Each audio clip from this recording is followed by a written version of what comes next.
How's it, ladies and gentlemen? Welcome to another South African lawn video.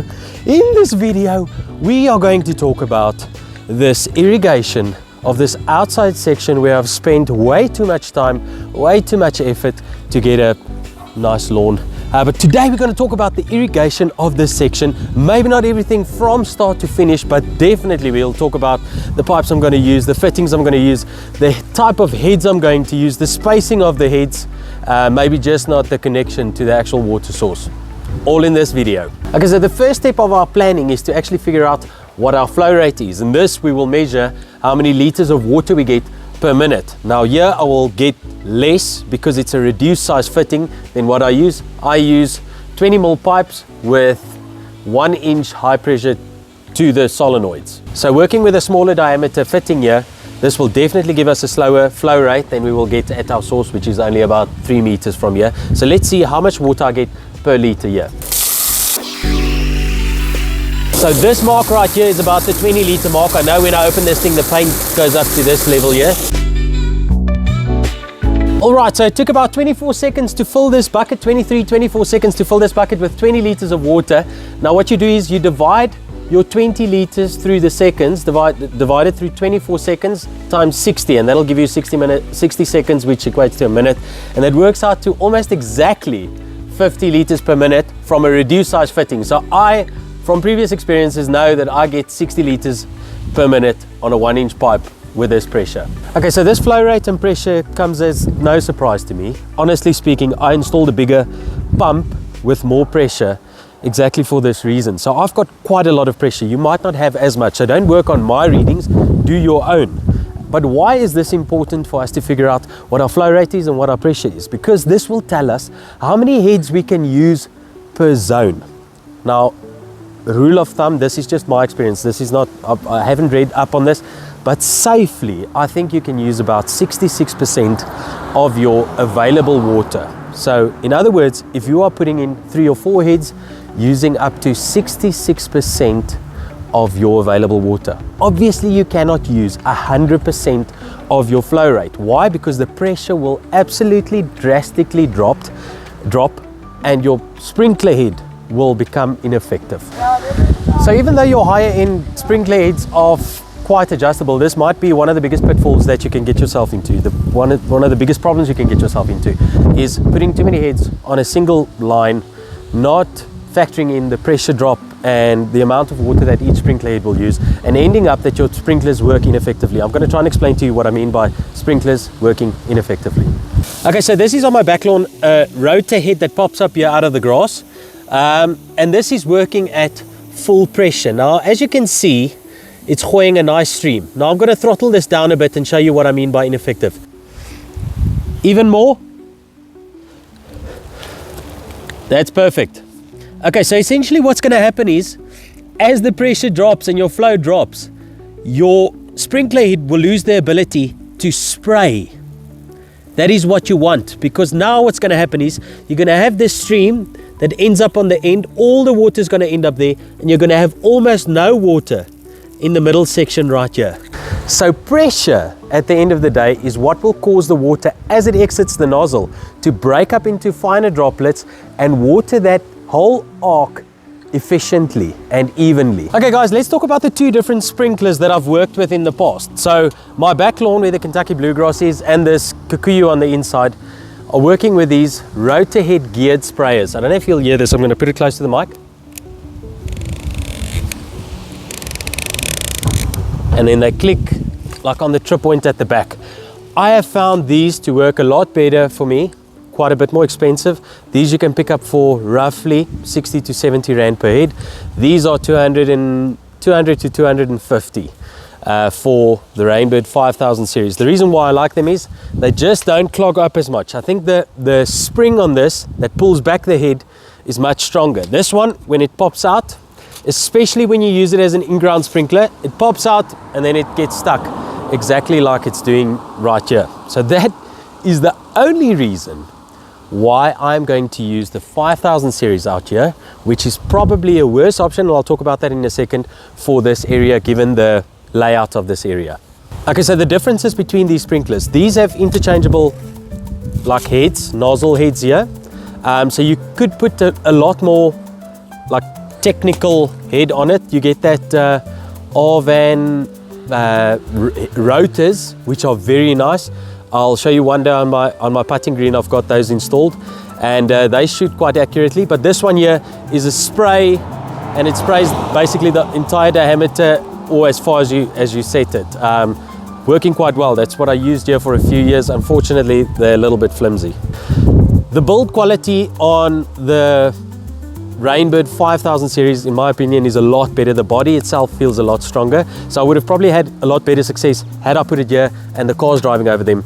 Just, you know, the chances of lasting is quite a bit better.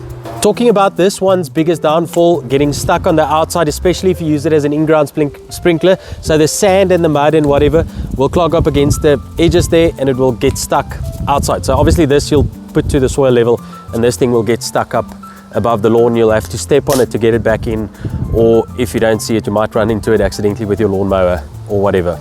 Right, let's talk about the layout of the sprinklers, guys. And your driveway section or this section outside the yard is where I often see people make some mistakes which could have been avoided very easily.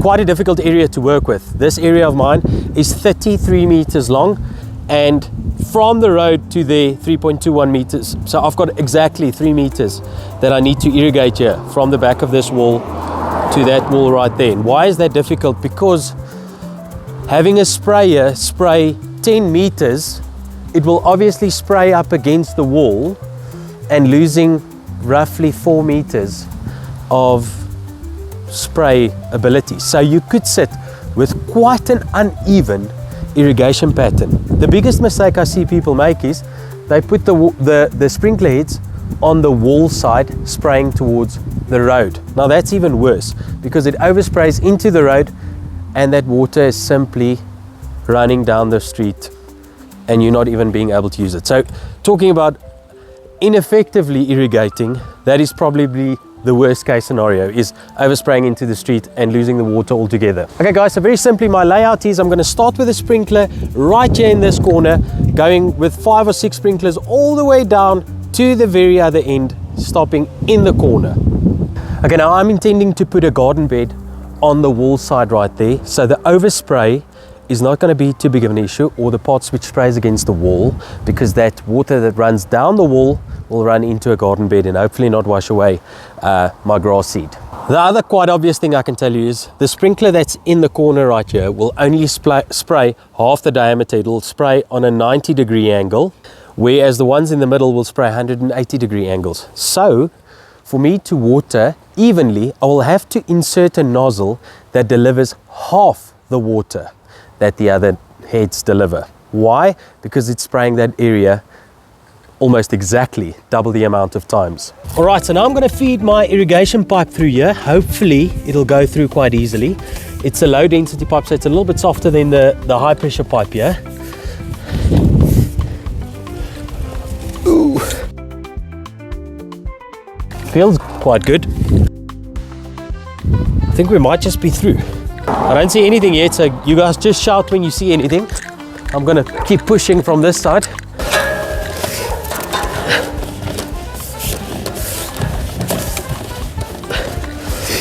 Is it there, guys? You need to tell me. I'm struggling.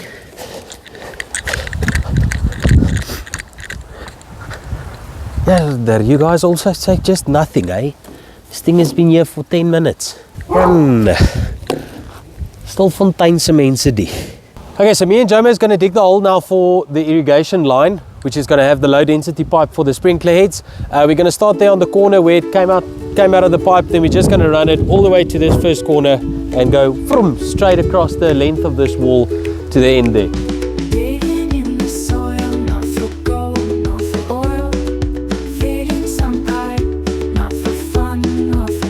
Okay guys, so I don't think there's too much to this. I've got a couple of things working in my favor here. Firstly, the soil is not very compact yet, so it's basically just scraping it away. The other thing is there's no root structure holding the soil together, so it's really just scraping it away. The other thing is I still need about, on the wall's edge here, another 50 mils of soil, so that gives me 50 mil less soil to dig away. But the only real thing you need to keep in mind is basically this will be the depth of your pipe or deeper in between the sprinklers. But this area is more than deep enough. I can already see the sprinkler head, my soil level. If we look at that, it's already deep enough. So guys, maybe like 200 mils deep. Really what you want to do is you want to have it deep enough so that when you come in with a garden fork, aerating, those type of things, not perishing or hurting, penetrating the pipe. Sorry, penetrates the right word. The other thing is running pipes above ground. I just don't see the purpose of that. I think just go ahead once, just put it below ground. It's not going to perish in the sun. It's not going to be, in the way of lawnmowers, weed eaters, those type of things. Just put it underground.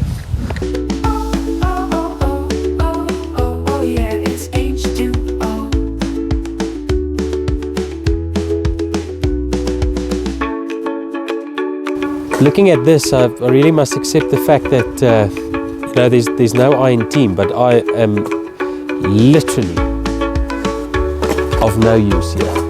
I think I would have been far better off just coming out with my cheerleading equipment, maybe a megaphone, and just doing some motivation. I have no purpose here.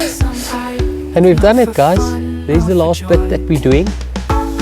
Blood, sweat and tears.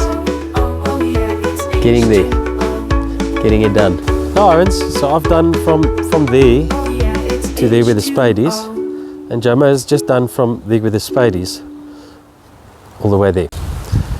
And to add insult to injury, is now making my part deeper because it's not deep enough. Guys, and here's the joke of the season. You take your entire distance. I've got 33 meters from the one sprinkler head to the other sprinkler head. You don't gives us 6.6 meter spacings. Don't work on that. Between measure the wall first. Inner heads. Measure the wall. Okay, so I've got all my heads here. This is the position of my first head, guys. I'm going to follow this process. Another 6.6 meters, another 6.6 meters, another 6.6 meters. It's not going to work. Okay, guys, so I've just had a little bit of a epiphany, I don't know what you call that things, but a moment of realization that my wall, now that I've measured it, is 27 meters, the inner diameter. So it's maybe like almost 28 with the outer diameter.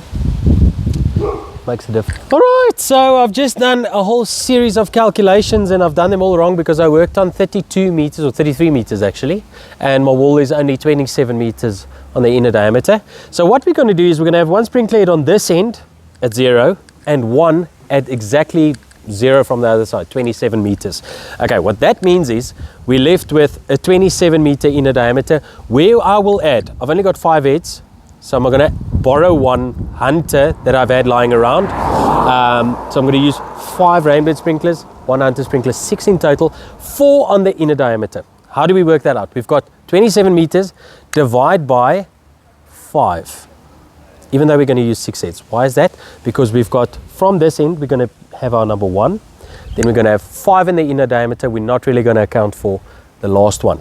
And that gives us 5.4 meters. So if we work from this sprinkler head, 5.4 meters, to the second sprinkler head, 5.4, 5.4, 5.4, 5.4. We should have exact equal distances between all our heads.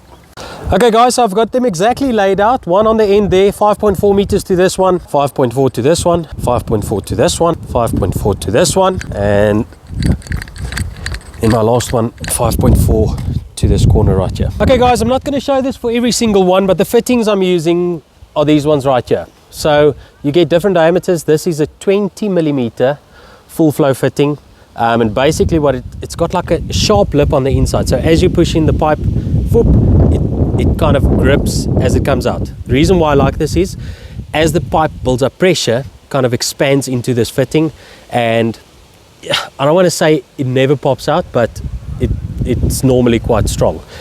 So personally, you could use a Stanley knife or a blade or whatever to cut this pipe. I find these garden shears to work so much easier, even to cut the high density pipe. So I'm just going to make a cut here. I'm going to put an elbow that side, elbow going towards my sprinkler heads. They're going like this, guys. Very easily. Okay, maybe not that easy. Put 'em in the sprinklers, connecting the pipe. I'm dreaming of waters, 10 days and nights, living the dream, watching it stream, still only a dream of a water stream. Just let it flow, Mr. Hunter, from sand to wonderland. Let it spray, Mr. Rainbird, transform this place from desert. Alright guys, before I put in the heads, I'm going to put a little bit of plumber's tape on here, which is really unnecessary because this pipe's never going to be under pressure unless when it's irrigating. That might be for, 15 minutes or something of the sorts. Just let it flow, Mr. Hunter, from sand to wonderland. Only like 2 or 3 rolls here, guys. Mr. Rainbird, transform this place from desert.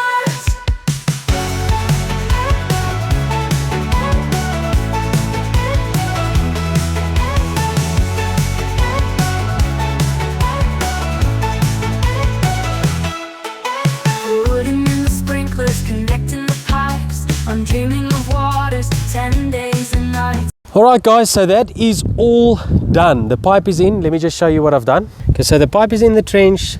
Our sprinkler heads are fitted.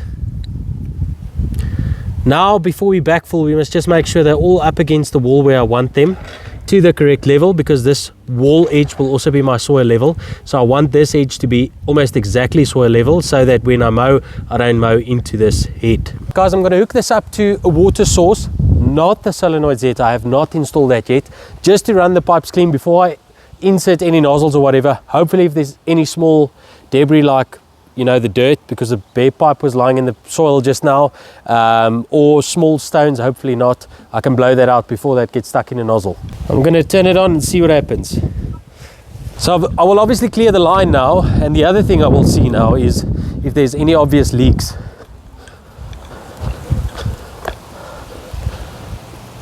I can see the pipe moving. Here we go. Ooh, a little bit of brown water. That's good. That's exactly what I want. There's no nozzle in yet, guys. Okay, right, guys. All of them shooting out water from the top. There we go, guys. I don't think that was too daunting or too difficult. Okay, like, and probably the last thing I need to mention is every single one of these rotor heads, Hunter or Rainbird, comes with a nozzle set like this. And they've got different numbers on. There's low angle ones and there's also normal ones. Different diameter holes. At first I thought the 3.0 and the 2.0 indicates the actual diameter in millimeters, but I was incorrect. I think it's more aimed at the gallons per minute that the head puts out. So that's a little bit American. If we work standard metric South African, we'll have to convert that to liters per minute, but I will put the chart up on the screen if it's not indicated already, and that'll give you an indication of how much water at what pressure. 2.5 bars, they give 2 indications, 2.5 bars or 3 bars, your sprinkler head will put out with the inserted nozzle. So it kind of does all the hard work for you. Then you can multiply that with the amount of sprinklers you've got in your zone, and that'll give you the total amount of water you're going to put out at a certain pressure. Okay guys and girls, I'm going to run this for a few cycles without filling this. So this is essentially going to wrap up this video. I thank you so much for watching. Oh, sorry, let me just add to that. The reason why I'm running it is to see whether I've got any pipe blowouts or any potential leaks. At the moment, so far so good. So I could, strictly speaking, backfill it now, but I like to run it, especially if it's not very urgent. I'm not going to put my grass seed down in the next 2 hours. Have a few cycles run, see if there's any problems. As a matter of fact, I've not even hooked up my solenoids yet, so yeah. Just let it flow, Mr.